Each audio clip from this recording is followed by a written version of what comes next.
Phone tapping కేసులో పోలీసులు charge sheet దాఖలు చేశారు. ఈ కేసుకు సంబంధించి పోలీసులు మార్చి 10న ఎఫ్ఐఆర్ నమోదు చేశారు.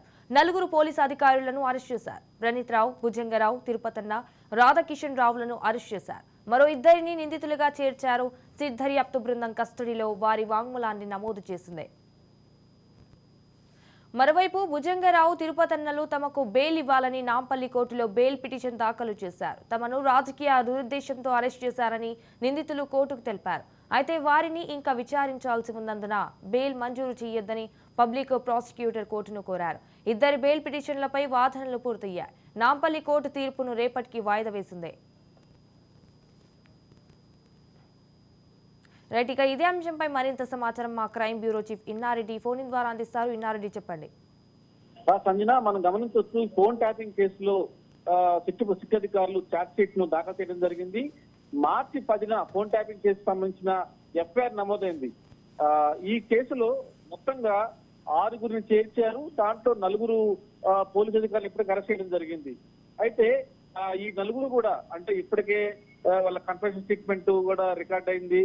వాళ్ళు కూడా కొంత సమాచారాన్ని ఇవ్వడం జరుగుతా ఉంది. ఏ రకంగా జరిగింది, ఎవరి పోద్బోధన జరిగింది, ఏ రకంగా చేశారు, తర్వాత ఏ రకంగా సాక్ష్యాలను డిస్ట్రాయ్ చేశారన్న అన్ని అంశాలు కూడా కన్ఫెషన్ స్టేట్మెంట్ చాలా స్పష్టంగా పెట్టడం జరుగుతా ఉంది. అయితే కానీ కన్ఫెషన్ స్టేట్మెంట్ లో పూర్తి స్థాయిలో అన్ని వివరాలు అందించారు.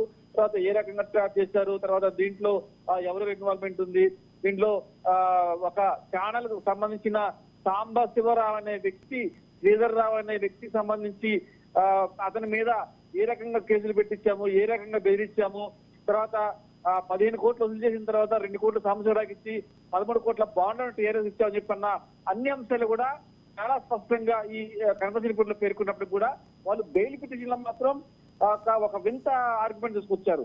అయితే తమ మీద కేసు అక్రమంగా పెట్టారు, రాజకీయ దురుద్దేశంతో కేసు పెట్టారని చెప్పేసి కూడా వాళ్ళు తమ వాదనలు పెంచారు. మొత్తం మీద ఒకవైపున పోలీసులు, మరోవైపున అడ్వకేట్లు వాదనలు పూర్తయిపోయాయి. దీని మీద ఇప్పటిదాకా ఛార్జ్ షీట్ దాఖలు చేసినప్పటికి కూడా ఇంకా విచారణ ఉంది కాబట్టి వాళ్ళ బెయిల్ మంజూరు చేయొద్దని చెప్పని పీపీ ఆర్గ్యుమెంట్ వినిపించిన నేపథ్యంలో ఇరు వాదనలు విన్న కోర్టు జడ్జిమెంట్ ను రేపు పోస్ట్ పోన్ చేయడం జరిగింది. Sanjana, right, thank you for the updates Inna Reddy.